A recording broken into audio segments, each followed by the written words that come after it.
Miles, almost in a vocal capacity there, one of his favourite sayings, which often crops up in my mind, is, "Don't play what's there, play what's not there." And I wonder if that's kind of something that crops up in Virginie's mind when she conjures that very original sense of line that she comes up with. Very Milesy, in my humble opinion. Do you lead? Do you enjoy leading when this group gets together? And is that the kind of turnkey moment here?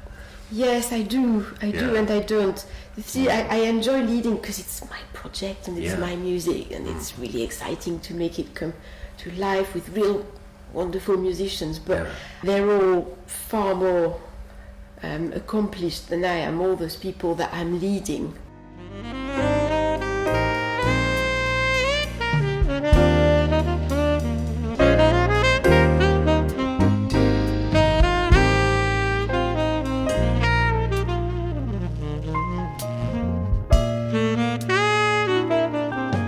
But you mentioned you don't improvise anymore. Do you feel that you phrase like a jazz musician still? Do you still feel like a jazz musician?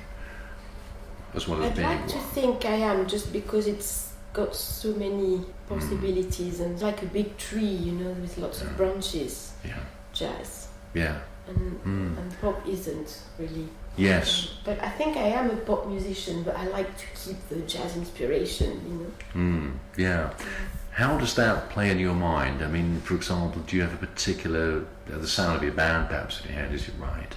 Or tell us more about the branches of that wonderful tree as you see them. If I said to you, for example, Miles Davis, who's been sort of said he was in a sort of a biopic, wasn't there, for example, what does Miles say to you in terms of line? Miles is the sound and the vibe and the...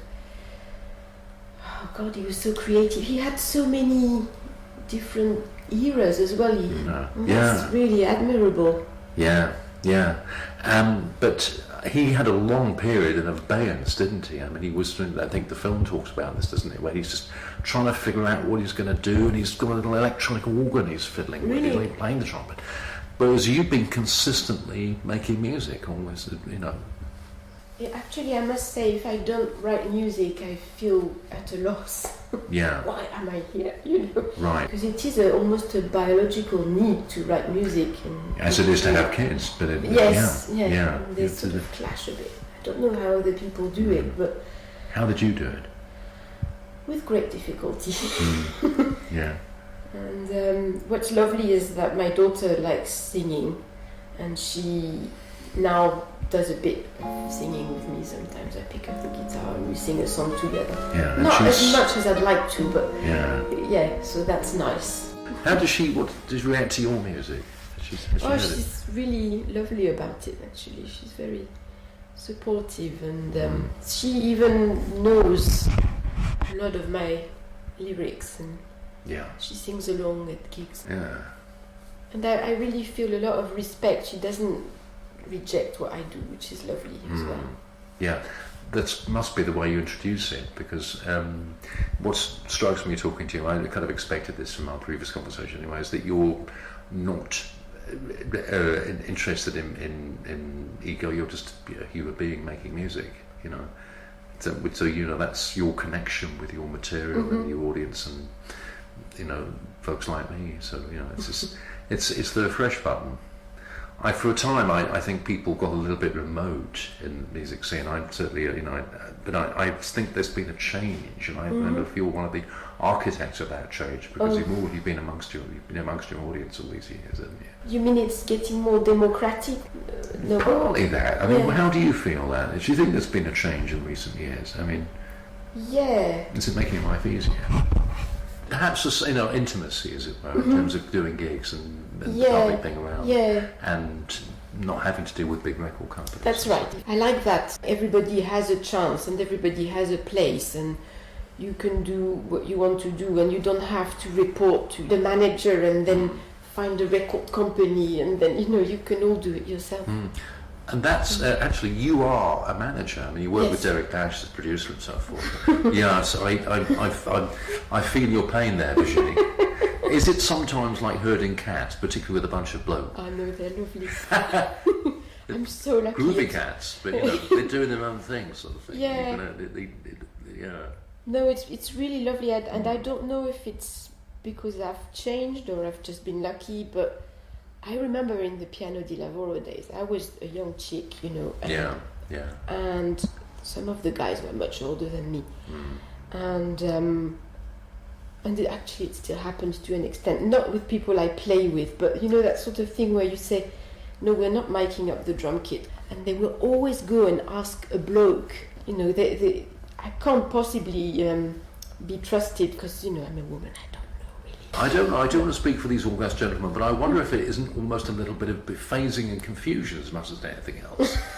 Because it's like, where is the sound coming from? Why am I being told something technical by someone who I would not hitherto have expected it from? No, but there is a bit of that. But now I laugh about it. Yeah, but you keep saying it, which is beautiful. And they'll listen. We'll listen. Give us some time.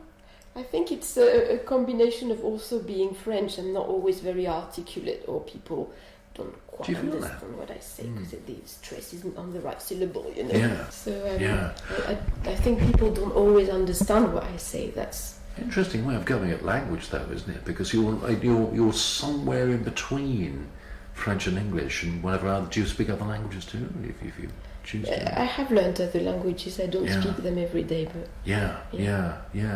Do you enjoy that fluidity? I mean, if you're saying if you're actually in a position of authority, that can be a bit tricky, or feel a bit tricky. But is that part of your voice, the fact that you're sort of somewhat neither one thing or the other?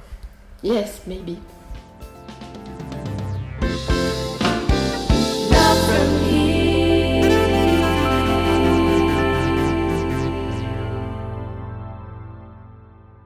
Was it a conscious choice to come to England? Oh, then? yeah, it was a choice. To want to go to music college? No, I didn't, sadly. They wouldn't have me. You found another way. I did a lot of classes at Morley College and City Lit and all these sort of things. Yeah. Sort of, always been learning things. Yeah. And then you find yourself on a bandstand at some point. Sorry? Suddenly you're on a bandstand at some point. Yes. And here's some musicians. Oh, blimey, we're doing it. So how it was. Yeah. And, for some people, that's a moment where they slowly sink into the ground, but not you. This started to fly. Did you start off doing standards and things, or were you determinedly doing your own material when you started? I did standards only for the learning experience, because there's so much to learn from standards and jazz and tone theory and chord structures. Including, say, French chansons, are they important to you? I mean, we talked about this gentleman's name, this Claude Nougaro. Yes, this fantastically rich seam of a box set we've got here.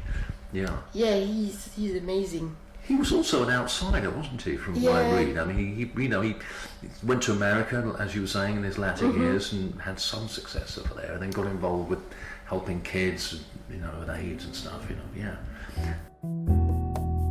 Ah, tu verras, tout recommencera, tu verras, la vie c'est fait pour ça, tu verras,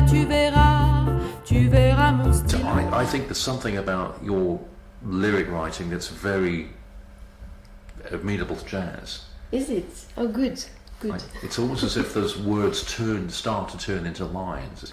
So, thinking about this project now, there's been this wonderful album launch, and hopefully there will be gradual, although I know it's a hard slog these days, there's so much out there, launching this project. What's your approach to putting it out there and gigging these days? Do you enjoy, are you cool with the process of travelling?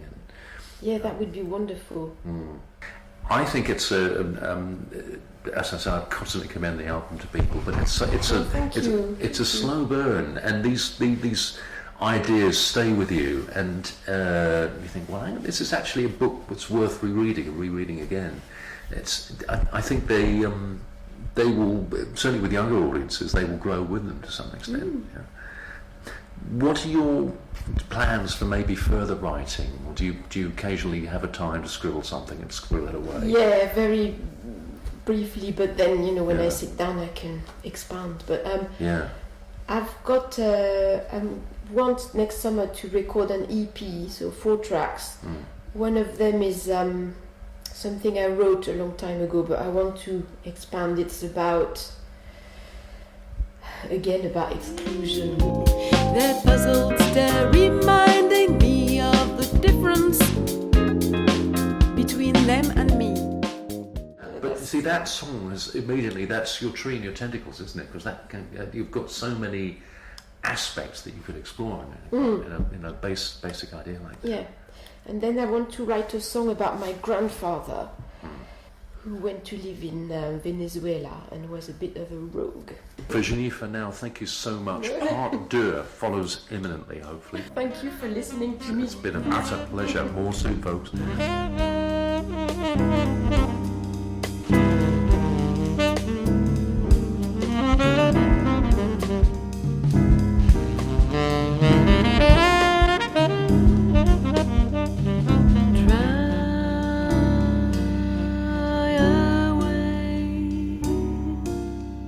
My tears.